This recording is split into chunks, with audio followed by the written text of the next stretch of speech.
Assalamualaikum warahmatullahi wabarakatuh. Alhamdulillahilladzi ja'ala al-islamiyya hidayatan lin-nufus wa mursyidan ila siratil mustaqim. Wassalatu wassalamuhu ala khatamil anbiya'i wa ala alihi wa ashabihi wa awliya'ihi. Allahumma inni ahmaduka ardal hamdi laka wa ahabbal hamdi ilaika wa afdalal hamdi indaka hamdan la yanqati'u adaduhu wa la yafna adad. Amma ba'd. Qala Allah Ta'ala fil Qur'anil Karim, a'udzu billahi minasyaitonir rajim, wa naktubu ma qaddamu wa atharhum wa kullu syai'in ahsaynahu fi imamin mubin. Hadirin wabil khusus para ulama, terima kasih atas doa yang mendoakan saya sehingga pada malam Jumat penuh barokah ini kita dapat bertemu kembali. Idza halatul maqadir batalatul tadabir. Apabila takdir telah tiba, maka rencana berantakan.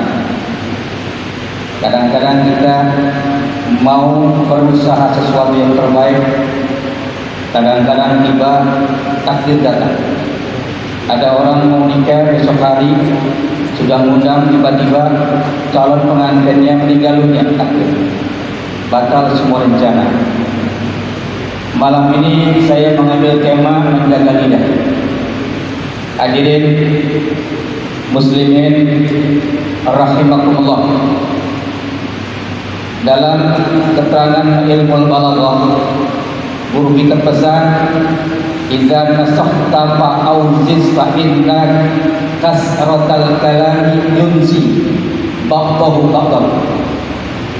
Wahai saudara Haji Muhammad Siddiq Taufik, idza nasakhta, apabila kamu memberikan tausiah, fa'auziz, maka singkat dan padat. Fa inna kasratal kalam yunsi ba'dahu ba'dahu.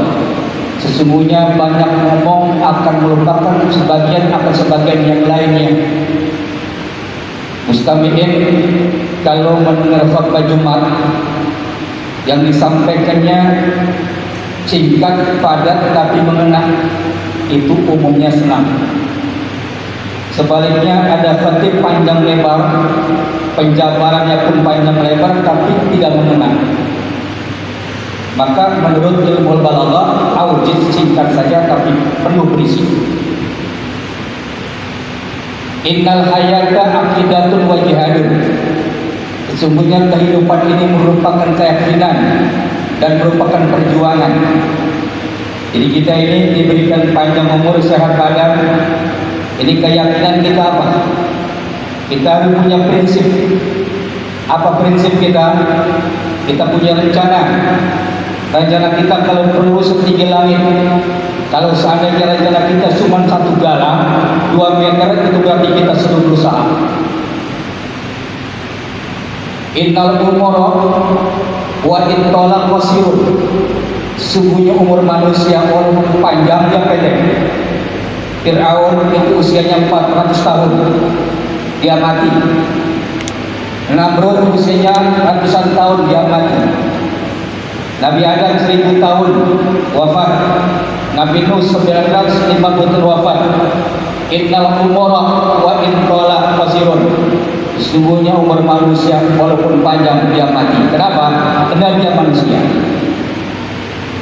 Nah, di dalam diri manusia ini, saya baca dalam kitab Syarah Minhajul Abidin Sirajul Talibin, qala ba'du hukama, berkata sebahagian alimah, inna jasadabna adama salah satu ajazah. Sungguhnya tubuh manusia terbagi 3. Juz'un minha qalbuhu wa juz'un minha lisanuhu wa juz'un minha ruh.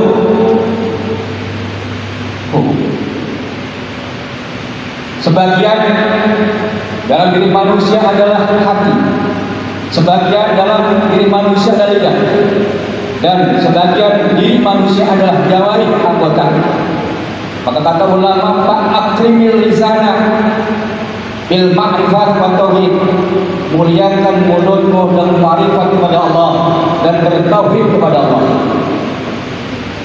Dalam 3 hal, dari mulai hati kita, anggota badan yang lain, maka yang terberat yang sampai saat ini kita rasakan adalah mulut manusia.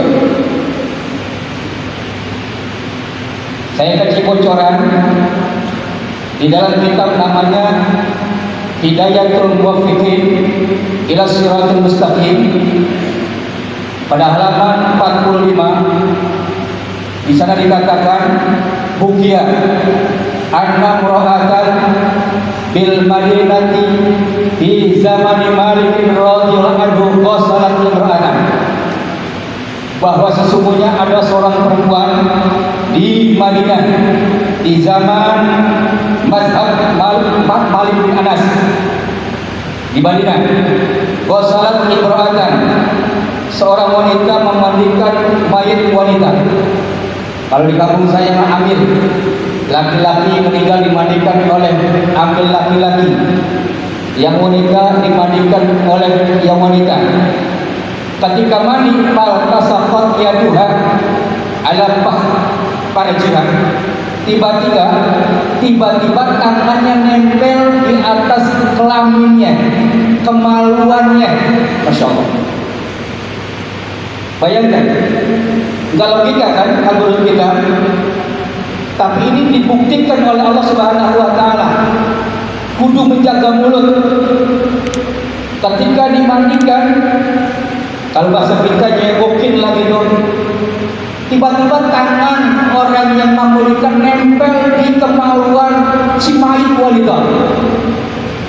Fahayyaran nasu fi amriha, maka orang-orang heran, orang-orang bingung dalam hal masalah ini.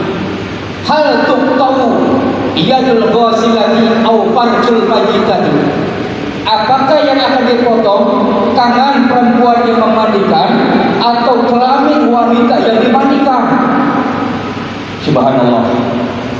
Awalnya ini cuma keluarga yang tahu sama yang memandikan.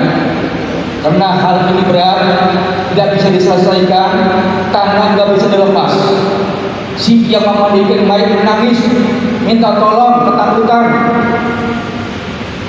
Nah, begitu orang banyak, semua orang berkata macam-macam. Udah tangannya saja potong, tangan si perempuan itu, nanti dikuburkan bersama-sama. Ada yang mengatakan jangan begitu, potong kemaluan si wanita yang sudah mati, karena dia sudah mati. Nggak selesai perkara itu. Lalu ada orang datang, kemana? Ke rumah guru besar Imam Malik bin Anas. Mereka datang ke sana. Setelah sampai di sana, ternyata Imam Malik sudah bocor, sudah mendengar kejadian hal itu. Apa kata beliau? Salluha. Hei saudara-saudara, coba kau tanya kepada ibu. Ma qalat lamma wada'at yaduha 'alaiha. Apa yang dikatakan ketika dia menyebutkan wanita yang dimandikan? Coba tanyakan. Lalu mereka pulang bertanya kepada si ibu. Ibu, ketika memandikan wanita ini, nyebokin ini, ibu ngomong apa? Ma qulti idza wada'ti yadaki 'alaiha. Apa yang kau katakan ketika kau menyebokin kemaluan si mayit ini? Apa yang kau katakan? Qalat, dia mengatakan, qultu, saya ngomong, qalama asahajal farju rabbahu. Ini waktu masih muda aja saya tahu dia ini kupu-kupu malam, suka kelayaban, suka cari ombrengan, suka maksiat, suka berzina. Kata yang memandikan. Lalu orang itu berbalik kepada pemilik, Tuan Guru, ibu itu jujur mengatakan, dia mengatakan bahwa ketika masih mudanya, masih hidupnya, wanita ini suka berbuat macam-macam. Apa kata Imam Malik? Oh la qadzabun, ini adalah tuduhan. Intiduha samana jaldatan, kau jilid, kau rajam, kau cambuk selama 80 kali. Subhanallah. Itu fatwanya Imam Malik, luar biasa. Seorang imam besar menyelamatkan orang. Kau jilid, kau rajam, kau cambuk sebanyak 80 kali. Akhirnya mereka datang, ibu, dengan terpaksa hasil keputusan imam besar bahwa ibu telah qadzab, telah menuduh orang berbuat zina, maka ibu mau tidak mau harus dirajam, dijilid 80 kali. Akhirnya dijilid. Ada algojonya, pemukul. Dihitung dari 1 sampai 80, baru terlepas tangan itu. Mengapa sampai terjadi? Bahwa mulut manusia ini, jangankan orang yang masih hidup, orang yang sudah mati kadang-kadang kita suka jelek-jelekan. Uzkuru ma'asina mautakum wa kufu sabil. Ceritakan yang baik-baik kalau sudah meninggal dunia, dan jangan ceritakan yang enggak baik. Masya Allah, tabarakallah. Apalagi di zaman sekarang ini, yang namanya mulut udah gak terjaga. Hina sana, hina sini, komen sono, komen sini. Ayo mari sama-sama kita jaga mulut kita ini. Dalam kitab Riyadhus Shalihin ada dari hadis Sa'id Al-Khudri radhiyallahu anhu, di sana dikatakan oleh Rasulullah SAW, "Idza asbaha ibnu Adam," apabila pagi telah menyongsong, pagi hari telah tiba, subuh pagi-pagi, fa inal aqda'a kullaha tukaffiru lisan. Sesungguhnya semua anggota badan kita, kaki kita, tangan kita, kepala kita, mata kita, tukaffiru lisan, mereka berpesan kepada lidah. Apa katanya? Taqul ittaqillaha fina wa innama nahnu bika. Wahai lidah, takutlah kamu kepada Allah, kami bersama kamu, keselamatan kami ada bersama kamu. In istaqamta istaqamna wa in awajjata awajjatna. Jika kau lurus kami selamat, jika kau bengkok kami nyemplung. Mulut. Orang gara-gara bercerai mulut, gara-gara bercerai mulut. Orang gara-gara berantem kawan sama kawan, mulut. Sopir angkot ribut di jalan, mulut. Putus hubungan semua gara-gara mulut. Maka mulut ini kita gunakan untuk zikrullah, untuk ibadah kepada Allah Subhanahu wa ta'ala. Ijtima'ul muslimina fi majlisin qiraatul Quran, qiraatul Yasin, tahlil. Kata Imam Syafi'i, kumpulnya orang muslim di majlis, mereka di majlis baca zikir, baca Quran, tahlil dan sebagainya. Ini kita jangan ngaji, kalau kita ngaji perlu paham masalah ilmu nahwunya terutama, ya kan? Kanzuhu khairan wa qawil huliyada wa arbahaqahu wa kunna baduda. Kalau kata alfiahnya gitu kan. Jadi kalau kita baca Yasin malam ini, malam Yasin ini kita membaca sebagian Al-Quran, namanya badal kul min kul. Kalau kita baca marhabanan, baca dustur, baca al-Ghazali, baca deba, itu namanya badal kul min kul, bukan bid'ah. Kalau kita cium tangan kepada guru kita, murid cium tangan kepada guru, anak cium tangan kepada orang tua, bini cium tangan kepada suami, namanya badal kul min kul, menghormati sebagiannya, bukan bid'ah, tidak ada. Tazurru qalilan wa qabil uliyada wa arhaqahu wa kunna muda. Ini pada minko, jadi enggak ada bid'ah itu. Kalau kita baca Yasin, baca Quran, tahlilan, zikiran, baik di rumah, di kuburan, tidak ada bid'ah. Baik semua saudara-saudara. Apalagi kita taklim. Terakhir pesan ini, terakhir pesan. Imam Ali dipesan oleh Rasul, apa kata beliau? Ali pesan juga kepada kita, iza madu alal mu'mini arba'una iza madu alal mu'mini arba'una sabahan walam yujalis ulama'a qasal qalbu wajara alal kabair. Apabila seorang mukmin 40 hari enggak ngaji, 40 hari orang mukmin 40 hari dia tidak duduk di taklim, tidak hadir taklim, dosa kalbu, hatinya kaku, wajah saroh alal kabair, dan berani dia akan berbuat dosa besar.